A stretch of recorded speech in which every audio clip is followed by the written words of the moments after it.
Innova Ayurvedic दंत मंजन, जड़ से जुड़ो। खबरों का सिलसिला शुरू करने से पहले एक नजर विदर्भ की सुपरफास्ट खबरों पर यूसीएन सुपर 30 में।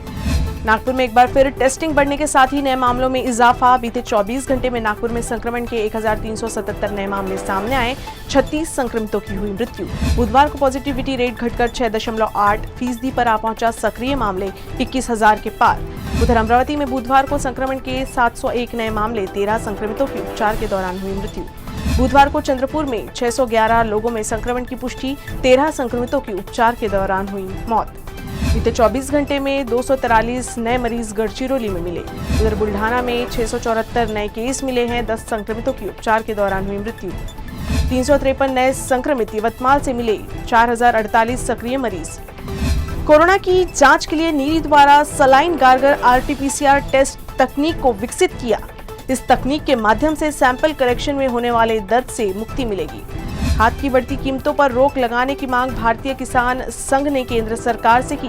किसान संघ ने तुअर, मूंग और उड़द के आयात पर लगी रोक को हटाने के निर्णय को वापस लेने की भी मांग की। कोरोना की उपाय योजना में आमने सामने आई कांग्रेस। ग्रामीण भाग की ओर ध्यान देने के लिए कांग्रेस कार्यकर्ताओं ने आंदोलन की चेतावनी दी। सुनील केदार ने कहा कि कार्यकर्ताओं के गुस्से को दूर करने की कोशिश। रासायनिक खाद की कीमत बढ़ने से किसानों की बड़ी मुश्किलें। किसानों ने खाद की कीमत कम करने की मांग की। राज्य के मंत्री बच्चू कडू ने खाद की कीमत कम करने के लिए केंद्र सरकार के खिलाफ गुरुवार को आंदोलन करने की कही बात। केंद्र की नीति से नाराज किसान थाली बचाओ आंदोलन करेंगे। नागपुर में बुजुर्गों के वैक्सीनेशन के लिए पुलिस का विशेष उपक्रम। अकेले रहने वाले बुजुर्गों को पुलिस के सहयोग से दिलाई जा रही वैक्सीन। पुलिस के इस विशेष उपक्रम को बुजुर्गों ने भी सराहा। घर से वैक्सीन सेंटर लेकर जा रही पुलिस।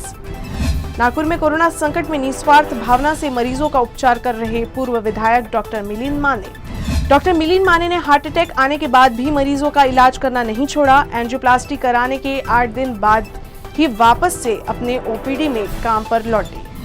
देश में वैक्सीन उत्पादन को बढ़ाने के लिए केंद्रीय मंत्री नितिन गडकरी का केंद्र सरकार को महत्वपूर्ण सलाह।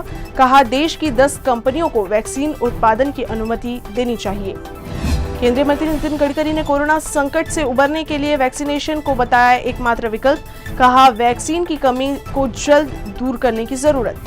मिशन ऑक्सीजन आत्मनिर्भर के तहत वर्धा जिले के देवली तहसील के SMW इस्पात प्राइवेट लिमिटेड में ऑक्सीजन प्लांट शुरू हुआ। मात्र 21 दिन के भीतर ऑक्सीजन प्लांट से शुरू हुआ ऑक्सीजन का उत्पादन। SMW इस्पात प्राइवेट लिमिटेड से मेडिकल उपयोग के लिए ऑक्सीजन निःशुल्क प्रदान की जा रही।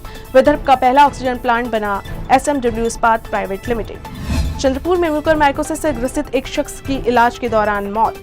म्यूकरमाइकोसिस से पहले मौत से लोगों में घबराहट बढ़ी। चंद्रपुर में म्यूकरमाइकोसिस से ग्रसित 50 मरीजों का इलाज शुरू। 26 मरीजों को करनी पड़ी है ऑपरेशन।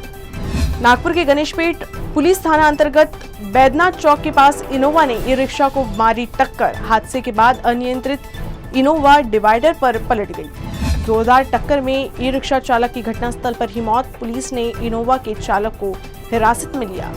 नागपुर के मेयो अस्पताल में कोविड संक्रमित शवों के गहने और कीमती सामान चुराने वाले 2 शातिर चोर गिरफ्तार। नागपुर की तहसील पुलिस ने मामा भांजे की इस जोड़ी को गिरफ्तार कर लिया। उनके पास से चुराए गए गहने जब्त किए। आर्थिक तंगी को दूर करने के लिए करते थे चोरी। चंद्रपुर जिले के सिंदेवाही तहसील के पेंड्री गांव के पास जंगल में महिला पर बाघ ने किया हमला। हमले में महिला की मौत। बाघ के हमले के बाद से ग्रामीणों में दहशत। विदर्भ में पिछले 10 दिन में तेंदुपत्ता तोड़ने गई महिला पर बाघ के हमले की दूसरी घटना। बुल्ढाना में दिखा तूफान का असर। जिले के कई स्थानों पर हुई मूसलाधार बारिश से मौसम हुआ सुहाना। मॉनसून शुरू होने से पहले तालाब की सफाई शुरू। मनपा शहर के कई तालाबों की सफाई में जुटी।